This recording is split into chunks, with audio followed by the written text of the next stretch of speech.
Welcome back to the deep dive.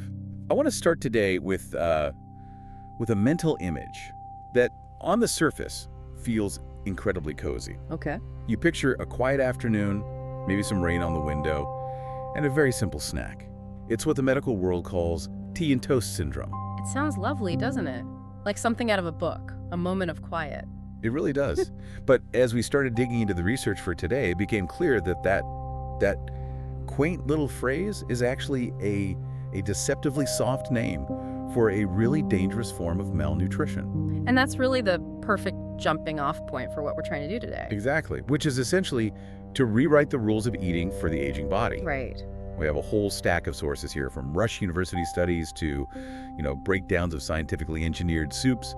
And the mission is to build a kind of user manual for longevity. Because the biggest thing, I think, is that healthy eating isn't a static concept. No. The way you fuel a 30-year-old body is it's fundamentally different from how you need to fuel a 70-year-old body. That is the absolute core of it. We have this set it and forget it idea about diet. Yeah, eat your veggies, avoid sugar, and you think that rule book just applies forever. But the biology changes. Yeah. The internal machinery, the efficiency of absorption, hormonal signals, it all shifts. So if the machinery changes, the fuel has to change too. And the stakes are so much higher. We're talking about using food to fight off very specific things. Sarcopenia, bone frailty, cognitive loss. We're looking at food as a pharmacological input, moving from eating for energy to eating for protection. So let's start with the engine itself, muscle. I think most people assume that as you get older, you slow down. Right. So common sense says you probably need less protein, but the research points in the exact opposite direction. And this is the protein paradox. It is probably one of the most critical misunderstandings about aging. Okay. There's a condition called sarcopenia, which is just the age-related loss of muscle mass. It's the main driver of frailty, falls, the loss of independence everyone fears. And to fight this, older adults actually need significantly more protein than younger adults, just to maintain what they have. But that feels so counterintuitive. If I'm doing less, why do I need more fuel? Because your body is going deaf. Deaf. Metaphorically. It's a phenomenon called anabolic resistance. When you're 20, you eat a couple of eggs, and your muscles get this loud, clear signal to build and repair. They're sensitive. Very. But as you age, the muscles become resistant to those signals. You essentially have to shout louder at them to get them to listen. And protein is the megaphone. Exactly. The sources recommend about 1 to 1.2 grams of protein per kilogram of body weight. That's a huge jump from the standard recommendation. You have to overwhelm that resistance. So practically, what does that look like on a plate? Because nobody wants to bring a food scale to dinner. One of our sources had a great visual for this. The deck of cards rule. It's a classic. Right. When you're looking at a serving of meat or fish, it should be about the size and thickness of a deck of cards. That gets you roughly 20 to 25 grams of protein. Which feels manageable. It's not some giant steak. Yeah. But here's the nuance I found really interesting, and where I think a lot of us go wrong. The timing. Yeah, it's not just about hitting a total number for the day. You can't just have a huge steak for dinner and call it good. No, you absolutely cannot backload your protein. The body can't store it. Right, there's no protein tank like there is for fat or carbs. Precisely. The body can only use about 25 to 30 grams at one time for muscle synthesis. So if you have coffee and toast for breakfast, Which is zero protein. almost zero, and then a light salad for lunch, and then a massive pork chop for dinner, you've missed 2 huge opportunities for muscle maintenance. You've basically starved the muscle for 2/3 of the day. And that single dinner spike isn't enough to make up for the silence.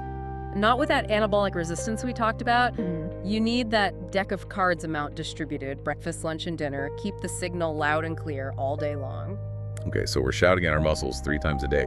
Let's move upstairs to the brain. This part of the research really grabbed me because the return on investment was so high. The Rush University Medical Center study. A pretty big one. Nearly 1,000 older adults. This is the one that gave us that 11 years younger statistic. Which is a headline that just makes you want to run out and buy spinach immediately. But let's unpack it. What did they actually find? So they followed these adults for about 5 years. They tracked their diet, they tested their cognition, memory, thinking speed, and they found that the people who ate just 1 serving of leafy green vegetables a day, Just one. just one, they had a rate of cognitive decline that was significantly slower. And that's where the 11 years comes in. Right. The difference in their cognitive scores was the equivalent of being 11 years younger. Their brains were just aging at a much slower speed. Now, we always have to be careful with observational studies. This is association, not cause and effect. That's a completely fair critique, and the researchers did control for a lot of those factors, exercise, smoking, and so on. But even if it's just a strong association, The ROI is just staggering. it's huge. We are not talking about some expensive, rare superfood from the Amazon. No, we're talking spinach, kale, collards. The study even counted a simple lettuce salad. And there's a real biological mechanism here. The researchers point to this cocktail of nutrients. Vitamin K, specifically phyloquinone. Phyloquinone, that's a good one. It is, isn't it? But it's powerful stuff, along with lutein, folate, beta-carotene. These things are neuroprotective. They reduce inflammation in the brain. So if protein is the lumber for the body, these greens are the insulation for the neural wiring. That's a great way to think about it. All right, let's slide down to the skeleton. The bone bank. We all know calcium is good for bones, drink your milk, but the sources pointed to a really specific connection between yogurt and vitamin B12. Yes. And this is where we have to talk about bioavailability, a crucial concept. It's not just what you eat, it's what your body can actually get out and use. Because our stomach environment changes. Drastically. A condition called atrophic gastritis becomes really common. The lining of the stomach thins. We produce less stomach acid. Okay. Now, in nature, vitamin B12 is bound really tightly to protein in foods like beef. You need strong stomach acid to basically pry that B12 off so your body can absorb it. So wait, if you have low acid, you can eat the steak, chew it, swallow it, but the B12 just rides the protein right through your system. Exactly, you can't unlock it. And this leads to B12 deficiency, which is absolutely rampant in older adults. And B12 deficiency is no joke. It causes fatigue, balance problems, things that look a lot like just getting old. Correct.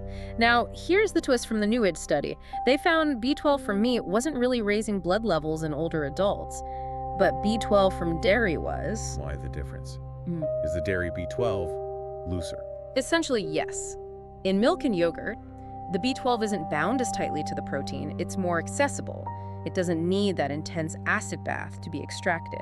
So yogurt becomes this incredible vehicle. You get the calcium for the bones, and you get a form of B12 the aging gut can actually use. Right, which connects back to that other study you saw, the Greek yogurt one. They had guys doing high-impact exercise, and the ones eating Greek yogurt had increased bone formation. So it's the synergy. High protein, the calcium, and the accessible B12 all working together. It hits the muscle needs, the bone needs, and the B12 needs all in one go. Okay, I want to pivot now. We've talked about the what to eat, but we need to talk about the how. We started with tea and toast syndrome. Yeah. Why does that actually happen? It's a cascade. It happens when someone's world shrinks. A spouse passes away, so the social reason to cook a full meal is gone. Maybe there's depression, or maybe just standing at a stove hurts. So they retreat to what's easy. Crackers, tea, toast. And this creates a metabolic disaster called hyponatremia. That sounds terrifying. Break that down. It's a fancy term for low sodium in the blood. Basically, water intoxication. If you're eating only tea and toast, your protein and salt intake is almost zero, but you're still drinking fluids, the tea. This dilutes the sodium in your blood. And for an older person whose kidneys might not be as sharp? It leads to confusion, seizures, what people often mistake for dementia or just being foggy. Wow, you could literally confuse malnutrition with dementia. It happens all the time. And there's another layer to this that is purely mechanical, dysphagia. Difficulty swallowing. Yes, affects up to 22% of people over 50. And that number skyrockets if you've had a stroke or have Parkinson's. But even just poorly fitting dentures can cause it. If you can't chew well, you stop buying meat, you stop buying vegetables. And your nutrition just collapses because you can't chew the good stuff. Precisely. So let's talk solutions. Because the sources were clear that a soft diet does not have to be flavorless mush. No, and it shouldn't be. Palatability is everything. The key is avoiding things that are mechanically difficult. Stringy vegetables like celery are a nightmare, and dry rice is a huge choking hazard. And I mentioned mixed textures too, right? Like soup with chunks in it. Yes, that is very confusing for the swallowing reflex. The brain has to decide, am I drinking or am I chewing? And that split-second confusion can cause choking. So what should we embrace instead? Cohesion, things that hold together in a soft ball, custards, ricotta, mashed avocado. moist muffins instead of dry toast, and use gravies, broths, cheese sauces, anything to moisten and bind food together. It's like engineering the food to work with the body's limitations. That is exactly what it is. And speaking of engineering, we have to talk about that soup study.